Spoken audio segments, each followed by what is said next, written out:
di sini kita akan melakukan percobaan itu pada modul 1, yaitu mengenai untuk kerja itu saluran transmisi. Nah, sebelum itu memulai percobaan, di sini saya akan terlebih dahulu memperlihatkan peralatan yang digunakan. Yang pertama, di sini kita akan menggunakan itu suplai 3 fasa. Selanjutnya yaitu ada CB atau circuit breaker.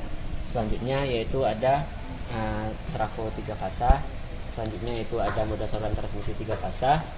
Dan kemudian untuk pengambilan data pada percobaan, di sini kita menggunakan 2 buah alat ukur, yaitu ada tangmeter, kemudian multimeter.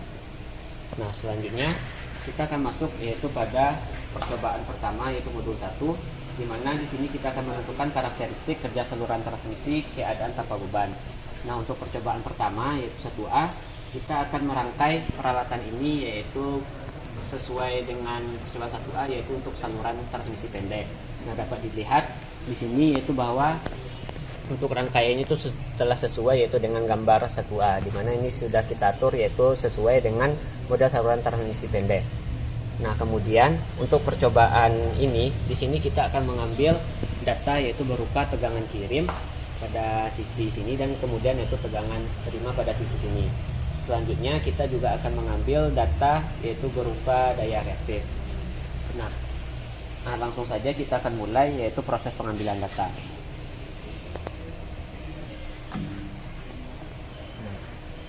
Di sini itu dapat dilihat untuk mengambil tegangan sisi kirim itu sudah langsung ada yaitu pada tangmeter, di mana dapat dilihat itu untuk tegangan sisi kirimnya itu sebesar 344 volt.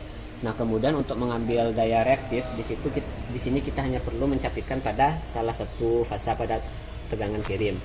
Nah, dapat dilihat yaitu untuk daya reaktifnya itu sebesar 0,04 kV.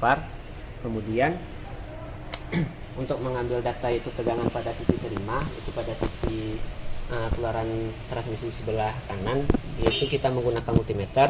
Dapat dilihat itu bahwa tegangan pada sisi terima yaitu sebesar 349,4 volt.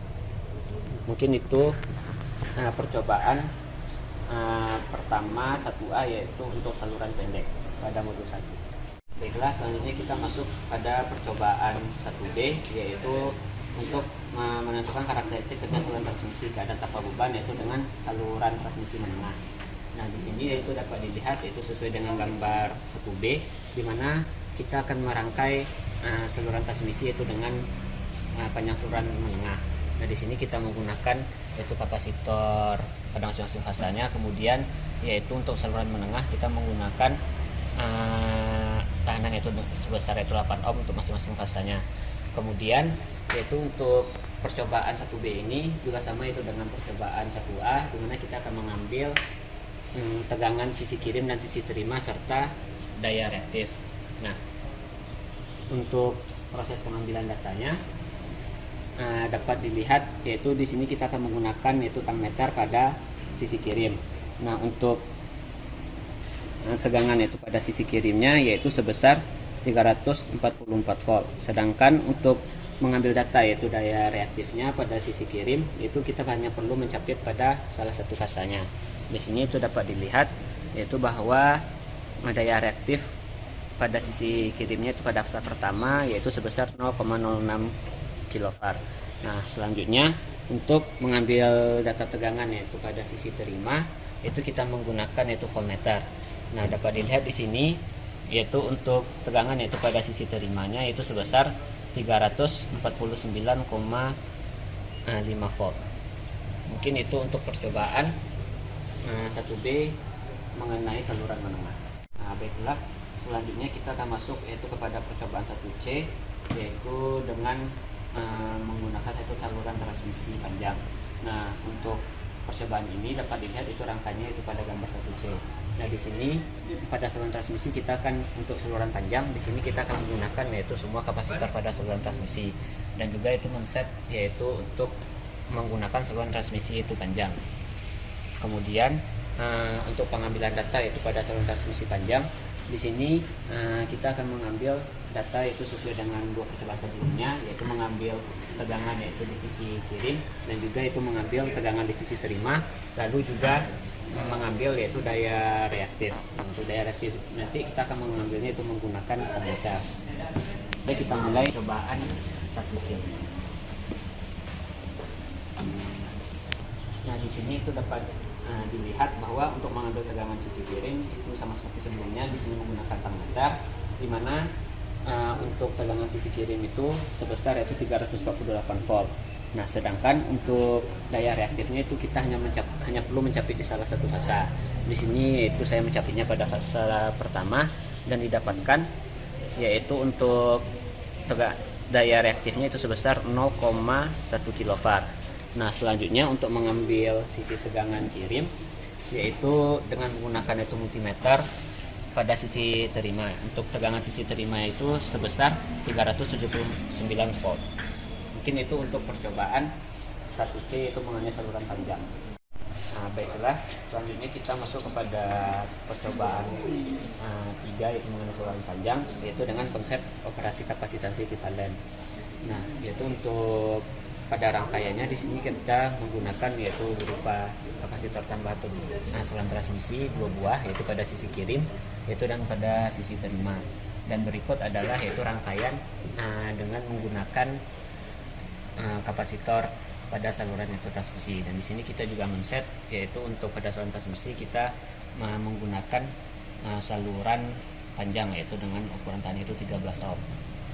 Nah, yaitu selanjutnya untuk pengambilan data pada percobaan saluran panjang dengan konsep operasi kapasitansi ekivalen ini, kita akan mengambil data sama dengan percobaan seperti sebelumnya, yaitu mengambil tegangan pada sisi kirim dan sisi terima, lalu juga mengambil data yaitu berupa daya reaktif. Nah, datanya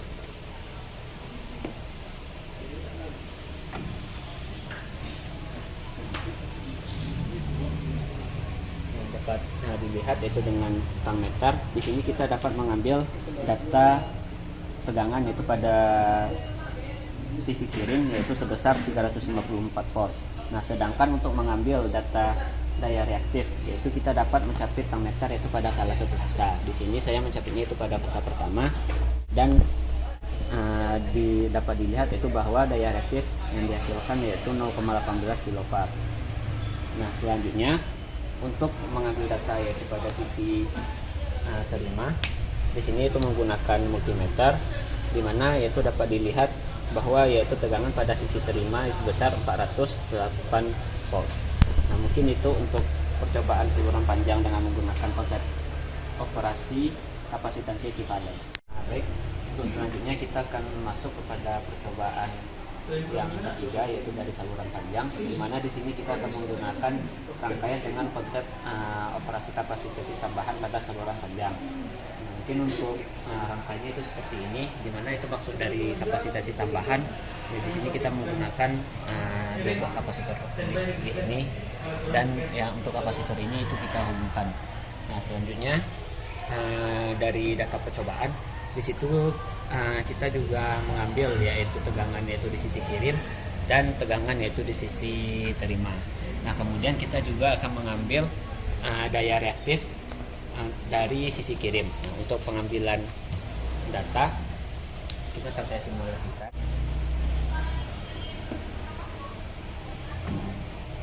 Itu dapat dilihat karena kita yaitu ingin mengambil data pada saluran kirim, dimana di sini dapat dilihat yaitu pada ammeter tegangan yaitu di sisi kirim yaitu sebesar 362 volt. Nah, kemudian yaitu kita akan mengambil data itu berupa daya reaktif. Nah, daya reaktif sendiri itu kita bisa mencapit ammeter itu pada salah satu fasa. Di sini kita mencapitnya itu pada fasa yang pertama, di mana itu untuk daya reaktifnya adalah yaitu 0,24 kW. Nah, untuk selanjutnya kita perlu mengambil data pada tegangan sisi terima, di mana dapat dilihat yaitu di sini dengan menggunakan multimeter untuk tegangan yaitu pada sisi terima yaitu sebesar 435 volt. Nah, mungkin itu sekian yaitu untuk percobaan 3 mengenai saluran panjang dengan konsep operasi kapasitasi tambahan. Baiklah, selanjutnya kita akan masuk yaitu pada percobaan kedua, di mana pada percobaan kedua untuk modul 1 ini kita akan menentukan karakteristik kerja saluran transmisi pada keadaan berbeban. Nah, untuk percobaan 2 ini itu dibagi yaitu menjadi 3 percobaan. Yang pertama yaitu percobaan 2.1 yaitu mengenai beban resistif murni. Nah, untuk rangkaian pada percobaan ini itu sesuai itu dengan gambar 4, di mana itu di sini kita akan menggunakan modal saluran transmisi panjang dengan yaitu menggunakan beban yang terhubung pada beban resistif murni. Sedangkan itu untuk trafonya di sini kita menggunakan rasio dengan trafo minus 5%. Nah, selanjutnya untuk data percobaan yang akan diambil pada percobaan 2.1 ini yaitu beban murni dengan beban resistif, yaitu kita akan mengambil data tegangan pada sisi kirim, arus pada sisi kirim, selanjutnya daya pada sisi kirim, dan juga yaitu daya reaktif pada sisi kirim. Kemudian kita juga akan mengambil tegangan pada sisi terima, arus pada sisi terima, dan juga nilai cospi pada sisi terima.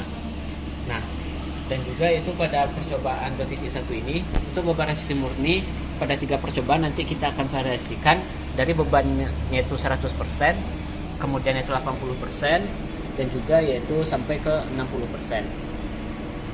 Nah, mungkin langsung saja yaitu kita coba itu simulasikan untuk pengambilan data pada percobaan 2.1. Nah, jadi langkah pertama di sini kita akan mengambil tegangan, arus, daya, dan daya reaktif yaitu pada sisi kirim. Nah, dapat dilihat yaitu untuk tegangan yaitu pada sisi kirim itu sebesar 367 volt. Kemudian untuk arus yaitu pada sisi kirim yaitu sebesar 0,41 ampere, sedangkan daya pada sisi kirim yaitu sebesar 0,02 kilowatt. Dan juga yaitu untuk daya reaktif pada sisi kirim itu sebesar 0,15 kilofarad. Nah, selanjutnya kita akan mencoba mengambil data pada sisi terima. Untuk pengambilan data di sini kita akan mengambil yaitu pada salah satu fase saja sama dengan pada sisi kirim. Nah, mungkin dapat dilihat yaitu bahwa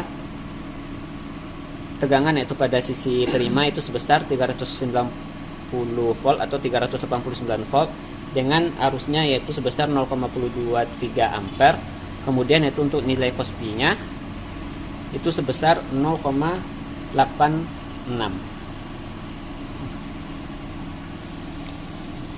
Mungkin sekian untuk simulasi percobaan 2.1 yaitu mengenai beban resistif murni. Baiklah, selanjutnya kita akan melanjut pada percobaan 2 yaitu karakteristik kerja saluran transmisi keadaan berbeban yaitu pada kondisi beban induktif murni. Nah, jadi di sini untuk rangkaiannya itu telah disusun sesuai dengan gambar percobaan pada gambar 5, di mana yaitu untuk keluaran yaitu dari saluran transmisi pada sisi terimanya masing-masing fasanya itu dihubungkan pada beban induktif. Nah, jadi untuk percobaan ini nantinya kita akan memvariasikan beban induktif yang digunakan yaitu mulai dari 1 Henry dan juga menggunakan nanti selanjutnya itu 2,4 Henry. Nah, sedangkan untuk data percobaan yang akan kita ambil pada beban induktif murni ini itu sama dengan percobaan pada beban resistif murni. Nah, di sini itu kita akan mengambil data tegangan pada sisi kirim, arus pada sisi kirim, daya pada sisi kirim, dan juga daya reaktif pada sisi kirim. Nah, dan untuk sisi terimanya kita juga akan mengambil data berupa tegangan, arus, dan juga nilai dari cospi. Nah, baiklah, selanjutnya kita akan masuk pada percobaan kedua yaitu mengenai karakteristik kerja saluran transmisi keadaan berbeban yaitu khususnya pada beban kapasitif murni. Nah, di sini sudah dapat dilihat yaitu bahwa untuk rangkaiannya itu sudah disusun yaitu berdasarkan gambar 6, di mana keluaran dari saluran transmisi atau sisi terima dari saluran transmisi pada masing-masing fasanya itu sudah dihubungkan pada masing-masing yaitu beban kapasitif.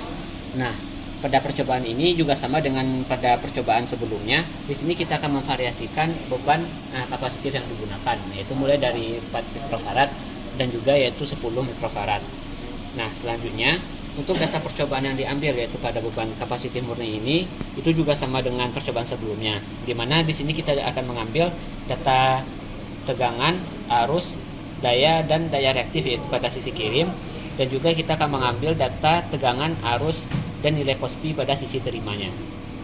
Baiklah, selanjutnya kita akan masuk pada percobaan 3 yaitu mengenai penentuan rugi-rugi dan efisiensi saluran transmisi. Nah, untuk percobaan ini kita akan menggunakan percobaan yaitu pada sesuai dengan gambar 4 data percobaan yang akan kita ambil, di mana yaitu di sini kita akan mengambil yaitu tegangan pada sisi kirim, arus pada sisi kirim. Selanjutnya kita juga akan mengambil tegangan pada sisi terima, arus pada sisi terima, kemudian daya pada sisi kirim dan daya pada sisi terima. Nah, dan kemudian yaitu untuk pada percobaan ini dapat dilihat yaitu di sini kita akan memvariasikan yaitu sumber tegangan yaitu dari trafo. Nah, maksudnya memvariasikan yaitu di sini kita akan memvariasikan mulai dari plus 5% sampai dengan negatif 5% pada rasio trafonya untuk masing-masing percobaan. Nah, mungkin langsung saja kita simulasikan yaitu untuk pengambilan data pada percobaan 3.